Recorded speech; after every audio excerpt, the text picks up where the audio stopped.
Ito si Ken, isang simpleng estudyante. Tahimik, mahilig magkwento, masugid na nagmamasid ng mga tao sa paligid niya. As in, sobra. Hindi siya mahilig mag-phone gaya ng mga katabi niya sa pila. Maraming nagfe-Facebook, Twitter, Instagram. Yung iba naglalaro, yung iba naman ay may mga ka-text. Parang kaharap nila talaga yung kausap nila. Kasi kung titignan mo, parang nakangiti, tapos sumisimangot sila, nakatingin lang naman sa phone. At higit sa lahat, mga taong kausap ang kanilang mga jowa, sa phone man o sa personal. Ba, hindi pa ako pwede umuwi. Kulang pa ako ng units. Hello? Sige, kantunan na lang tayo mamaya.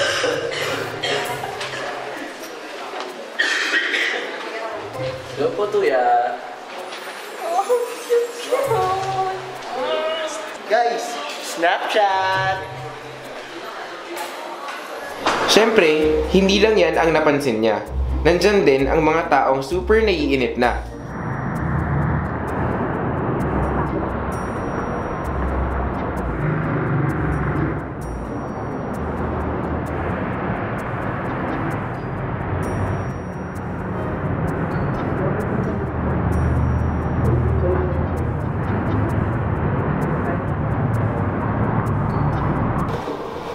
Nandyan din ang mga taong umaalis na sa pila, hindi dahil naiinip na, kundi dahil naiihi na sa tagal sa pila.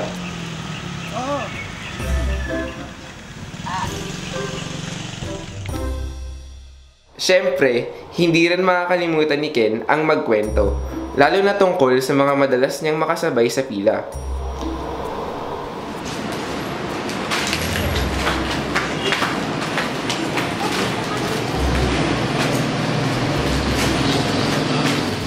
Yun si Mark. Lagi mong makikitang kumakain. Mula umaga hanggang mulian, lagi mong kumakain. Hindi naman siya tumataba.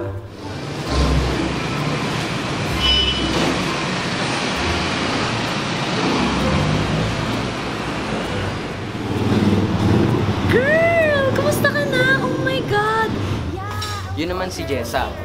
Maganda, sexy, pero meron siyang madilim na sikreto na hindi alam ng karamihan. Ano ba? Huwag mo ko guluhin. Oh my God! Stop following me!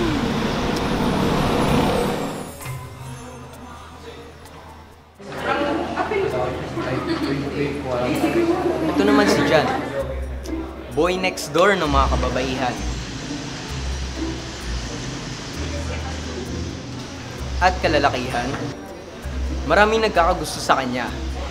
Pero isa lang ang taong gustong-gusto niya.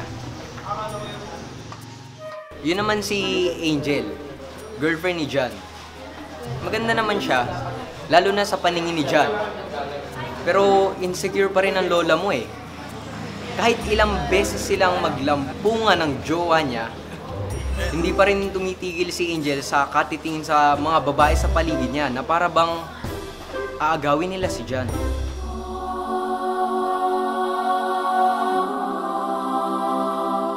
Para bang bumubukas ang langit sa tuwing dumaraan itong si Rian. Nasa kanya ng lahat. Maganda, sexy, matalino, mabait, SA na nga, ambassador of happiness pa. Pero sa kadahilan ng ako na lang yata ang hinihintay niya sa buhay niya. Wala pang boyfriend si Prinsesa.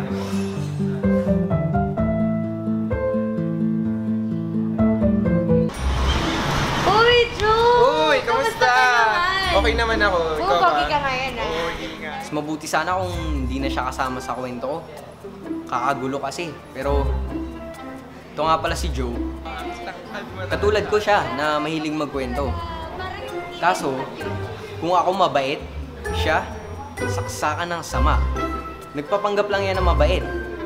Pero ang totoo, lahat ng taong nakikita niya, nilalait niya mula ulo hanggang paa. Ano? Sige. Alis na Ano, lang joke ako. ko lang. Grabe ka makapanlait, ha? Check lang ako. Alright, ikaw. Bye-bye. Ayaw niyo maniwala ah.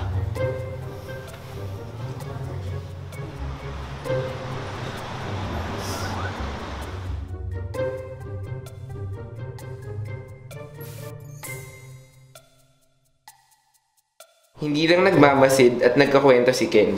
Mahilig din siyang mag-isip ng mga katanungan tungkol sa sanlibutan. Pinag-iisipan niya kung ilang bubuyog na ba ang umaaligid sa bulaklak na nasa harapan niya. Hindi yan. Yan. Sumagi din sa isip ni Ken kung gaano kaya kalalim ang halik ng dalawang ito habang nasa pila.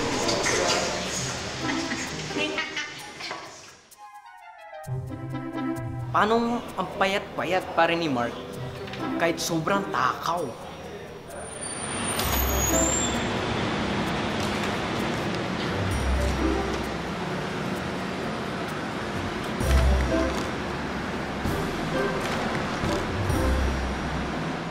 Kaya nakailang yosi na ba tong si Jessa buong buhay niya?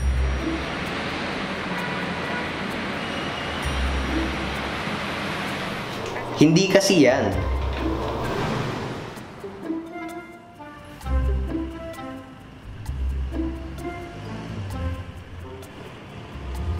Teka. Paano kung sa ibang lugar nangyari yung tila?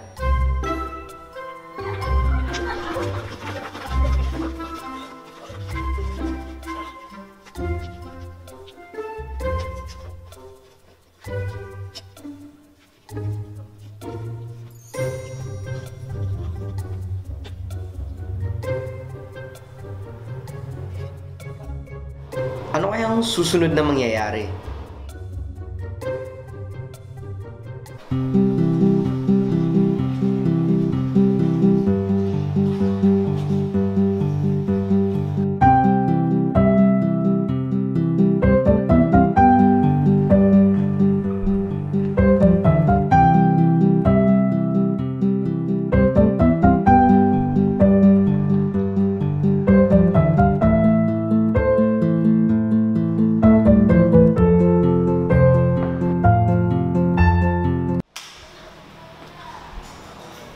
Okay ka lang ba? Yeah.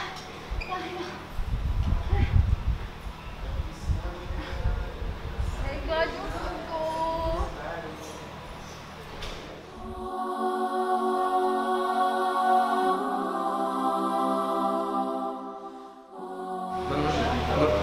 Makita mo na si Mr. Right. Ano? Ayon sa pagkabasag ng phone mo, makikita mo na si Mr. Right. Nakakatawa ka naman.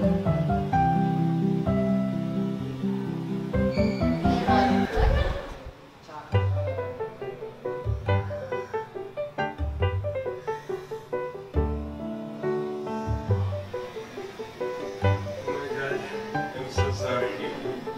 By the way, my name is Josh. I'm kinda new to this investment process. So, can you help me?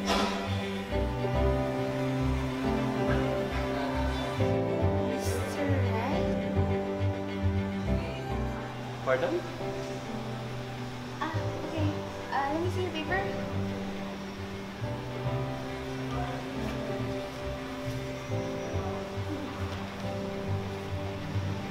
Okay.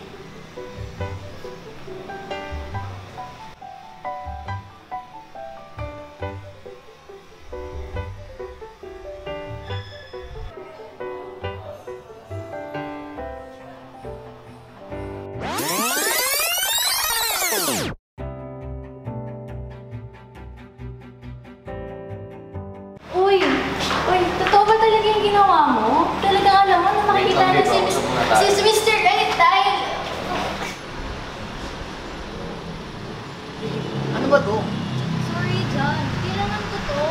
I really need to know. Na ano? Magiging tayo hanggang sa huli. Babe, chill ka lang kasi. Tayo lang naman makakapagsabi nito eh. Pero babe, kailangan talaga. Uy, kailangan kita dito. Halika nga dito.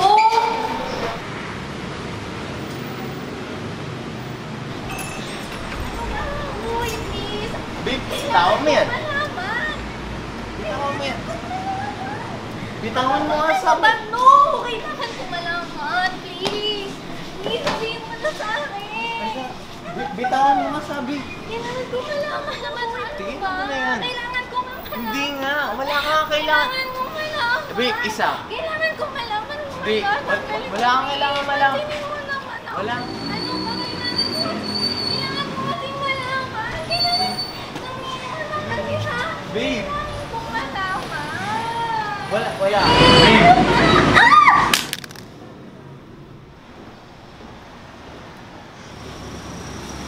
Oh my God. Walang forever. Ay, sabi na nga, babe. Babe, huwag ka naman maniwala sa ganun. Sabi na nga, babe. Kasi ba, hindi ako ganun kaganda. Babe, hindi naman ganun eh. Hindi naman ako tumitingin sa iba. Lalo na sa mga makakati. Maniwala ka naman. Anong Makate? FYI, ikaw lang ginagubong buhay ko. Kala mo naman kung sino kang nagmamalinis. Please, huwag ka na makigulo. Oh my God! Ito na nga! Ito na nga! Babe, please, Hindi ba huwag ka tayo na na po? Pwede kong ulitin sa lahat ng nandito ngayon ang mga sinabi mo sa akin ng gabing yon. Huwag ka na nga, tama na. Kausapin mo ako, hindi pa tayo tapos. Kausapin mo ako! Dito ka na ako! Kausapin mo ako! Kausapin mo ako, hindi pa tayo tapos. Kausapin mo ako! Kausapin mo ako, hindi pa tayo tapos. Kausapin mo ako! Tama na. Dito ka na! Kausapin mo ako, hindi pa tayo tapos. Tataba pa ba ako? Tataba ba ako? Please, sabihin mo! graduate ba ako? Uy, sa Valentine's pa! Uy, ayaman pa ba ako? Oo, yung kotse ko. Kaka-score pa ba ako sa Color Suite? Magkaka-boyfriend pa ba ako? Ako, magkaka-boyfriend pa ba ako? Yung mga kapunta pa buwawang probinsya mga ako! Tutuling ko ako! Hindi kami ba? Kaka-score Suite! Tataba pa ba ako?